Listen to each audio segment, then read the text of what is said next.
Hiya! Welcome to Wanderplea. I am Wanderplea.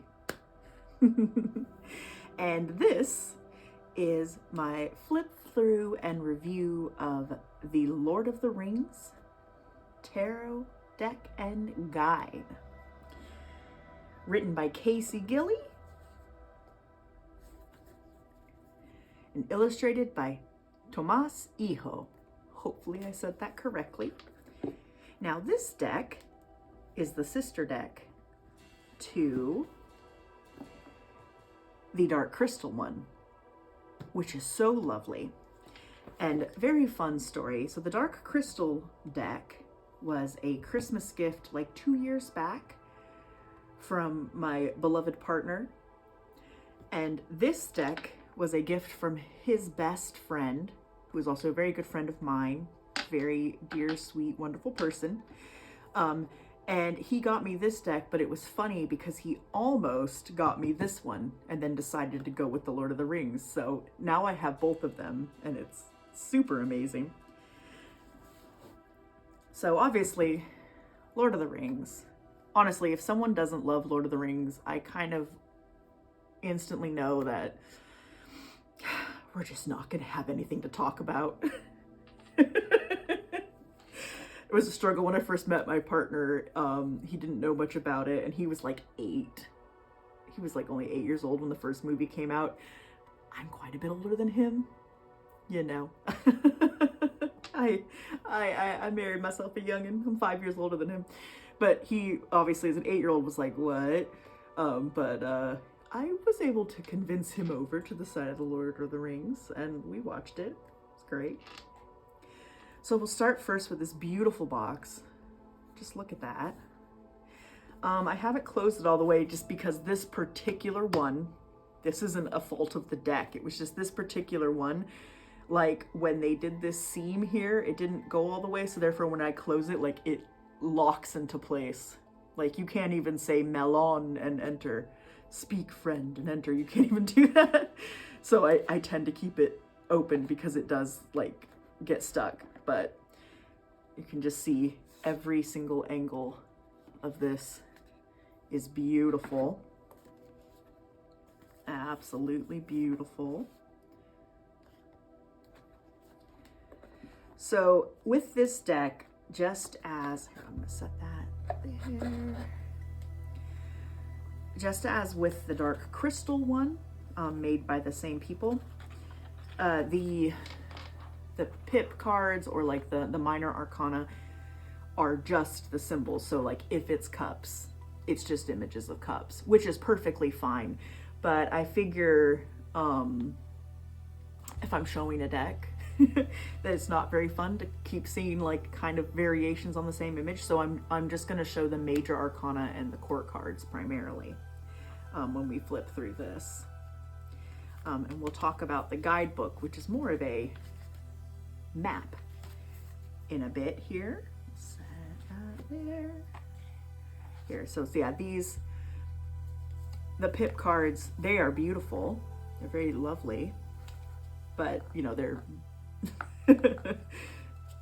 just images. There's not characters interacting and doing stuff like in the Rider-Waite system. Oh, I also pulled the aces out so you can get a taste of that. Beautiful yellow ribbon here, or gold as we might say. One ring to rule them all, one ring to find them in the darkness find them. You know, those who know now. Just super beautiful. Set you there. So we'll start by looking at the backs here. Just, yeah, I love it. They're matte, which is nice. Really good card stock. So it's a deck that can go with you, it can play with you, it can handle it. Do this.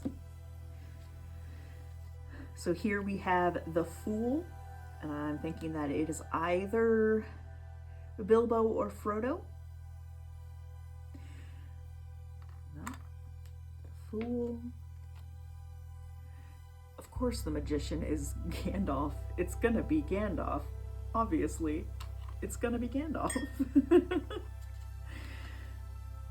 Oh, and the high priestess is Galadriel, holding the evening star there.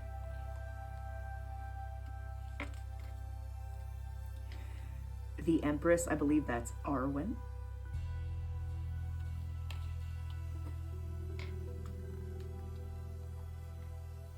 I believe the Emperor is, oh my gosh, I forgot his name. You know, Arwen's daddy. Her daddy, I don't know I don't remember her daddy's name, but you know, her daddy, Elf Daddy, King Elf Daddy. Right there. Or maybe that's Arwen's daddy. Right. I do know quite a bit about Lord of the Rings, but not as much as some people. Like, I haven't read the Silmarillion, so, you know, fake fan. No, I'm a real fan. I love it, and particularly as having been a homeschooled child raised roughly within fundamentalist Christianity, you know, oftentimes, if you are allowed anything magical or mythological or fantastical, it is just Chronicles of Narnia and The Lord of the Rings, because the authors were Christian. So it is the gateway drug to magic and myth, for those of us who were raised within that cultural continuum. And I am grateful to it, because it enriched my life so much then, and it still enriches my life now. And now that I allow myself to do that, Hangman is absolutely perfect.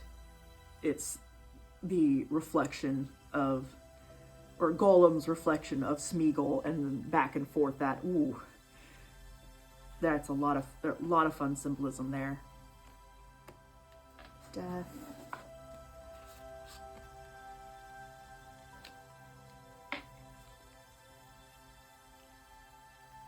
I mean, yeah. The devil.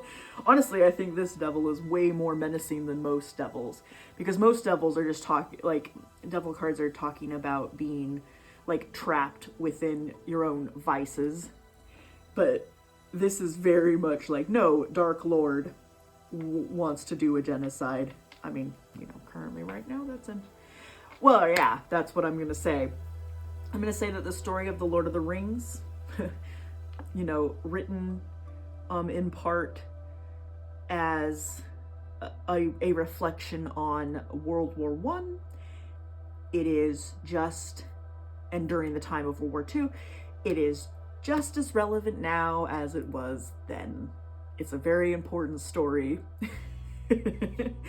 And I believe, you know, there's still a lot to learn from it, and it has a very important place, particularly at the moment. Oops. Oh, I love that star. That's a fun take on the moon, because it looks like we have Galadriel's, like, her, like, scrying pool. Oh, I think that's Eowyn. Ooh, the Horn of God, calling Gondor, and the world. Look at that world. Like, I feel like I'm gonna tear up. It's just that, oh, it's the fellowship. The world, my heart, it's so good. Now we'll take a flip through here. So we're gonna look at the court cards now. So we've got our Page of Wands. Yes, I am pretty sure that this is Tom Bombadil. I remember turning to my partner and being like, you know who this is? He's like, what? And I'm like, no, you know who this is. It's Tom Bombadil, the king. We love Tom Bombadil. I'm so glad that he's in this deck. You have to have Tom Bombadil in your deck. I'm sorry. It's a beautiful Queen of Wands. King of Wands, absolutely perfect. We get an Ent. I love the Ents. Especially, obviously now, you know, where I work with the Ogham and the tree lore, you know, like the poem attributed to Taliesin with the Battle of the Trees, and seeing those same impulses, those same ideas within the Lord of the Rings is so delightful to me, because obviously for me, as someone who practices druidry, and also works a lot with the Ogham and is a big fan of the concept of the Ogham Grove, from Yuri Leach, the Ents mean even that much more to me. And I'm very excited because me and my partner, our Easter tradition, what we do on Easter is we watch all 3 extended editions of Lord of the Rings. And while we watch them, I make us each a bracelet, because I love to do my knot magic, and I knot good intentions and blessings and protection into those bracelets. These aren't from Easter, but for us, and that we both have our little matching bracelets. I do a lot of knot magic for myself, and others. That knotting, just tying in blessings and protection is my favorite. And I love it because it's a very on the DL form of magic, because I'm just making friendship bracelets. You know, it's one of those things. It's incognito. And I love that. Yes, Queen, get it. Queen of Swords, of course, we get Éowyn. Yes. I am no man. I love it.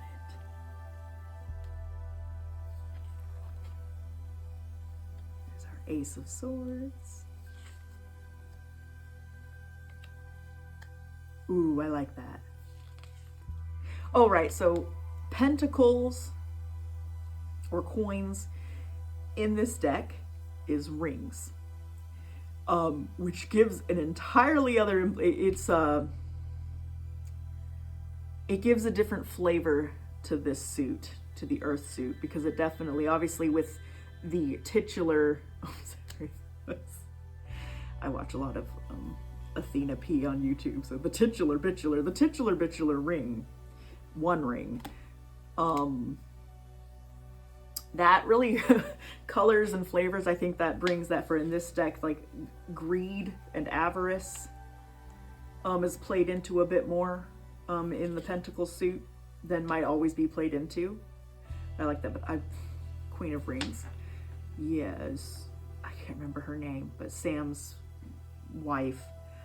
Oh, I love that. If you give me, because I've obviously, my card is Queen of Pentacles. That's my aspiration is to be Queen of Pentacles. So I am always, and I love the Queen of Pentacles in this deck, and I also love what Thomas Eho did with her in this as well. So you've got me. If you give me a good Queen of Pentacles, I'm there. Yeah, see, this is the thing, because if Pentacles is rings, given the context of the story, we get it. It gives, it's a stronger, what am I trying to say here? It's a bit more of an intense thing when you're getting that suit. There's that ace. Once again, the ace says everything. This ace of the downsides of materialism. So what I'll do now is I will do a quick pull of a card for us. So I'll say, so that we can get an idea of the guidebook and get a little description from it, because I like when reviewers do that. And we'll just say that this card is for anyone watching this, and hopefully that it's a blessing. So let's just give this a shuffle. Shuffle's easy. I'm not super good at shuffling, but all that matters is that I am putting my energy into the cards and sensing, and it doesn't matter if my shuffling looks good or not. Same for you. Oop, I'm feeling this top one, so we'll do that. Ooh, Wheel of Fortune. Okay, so let's see. And I like this Wheel of Fortune because it's like a mill wheel. So it's giving a kind of more like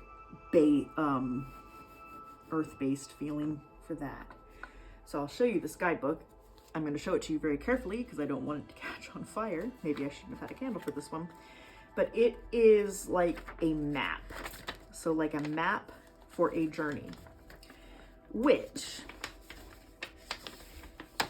in concept I think is fantastic, and it is it's beautiful. In practice, I think I would have rather had a book, because, you know, say you're sat somewhere, you have your deck with you and you're travel or something like this, that's a lot of space to commit to. Actually, I'm gonna move the candle because I'm a little afraid. There we go. No candle. So yeah, it's beautiful, absolutely beautiful. But also it takes a little bit longer to find the card you're wanting to read about, which, as we know, that's a rough thing for me. So what did we have? The Wheel of Fortune. So let's see what they say about the Wheel of Fortune. Yeah, see, as you can see, this is very unwieldy. I love it. I love this deck. But I do wish they'd just gone with the booklet. I know that's really basic, but it's the practicality of it all. Okay, where are we? See, okay, Devil, Sun, Judgment. Where's the wheel? Where's the Wheel of Fortune? There it is. The Wheel, the Shire. So what it says about the Wheel, the Shire. Abundant, fertile, and lively, the Shire is a place where one feels lucky to live. Like the wheel, the Shire moves at its own pace, with cycles of life and death and the good fortune to appreciate the time in between. Upright. From forgotten pastoralism to forced industrialization and back again, the Shire has seen its share of upheaval. You are being reminded that even though things may be peaceful at the moment, you never know what tomorrow brings. The only constant in life is change. If you have felt displaced, the Shire appears as a reminder that there will be peace again soon. And then they also give a reversed meaning, which I think that upright meaning, I take that for myself today because I need that, because it's been a very intense time at the minute. But there's also been a lot of good in this time as well. So that's the wheel keeps on turning. So the reverse meaning they give is, life is full of adventures, even if it's hard for you to keep this viewpoint at the moment. You are blocking the energy of the Shire by refusing opportunities and behaving as though there is only one way to live. Get out and explore. You may be delighted by what fate has in store for you. Honestly, I'll accept that meaning too. I think both of those meanings really, they're speaking to me at this minute. Anyway, I'm going to not fold this back up on camera. So you see, so I say, if I'm going to be the reviewer, I will say, I love this deck, wish it was a booklet, but that's fine. Map is cool, it's just a lot.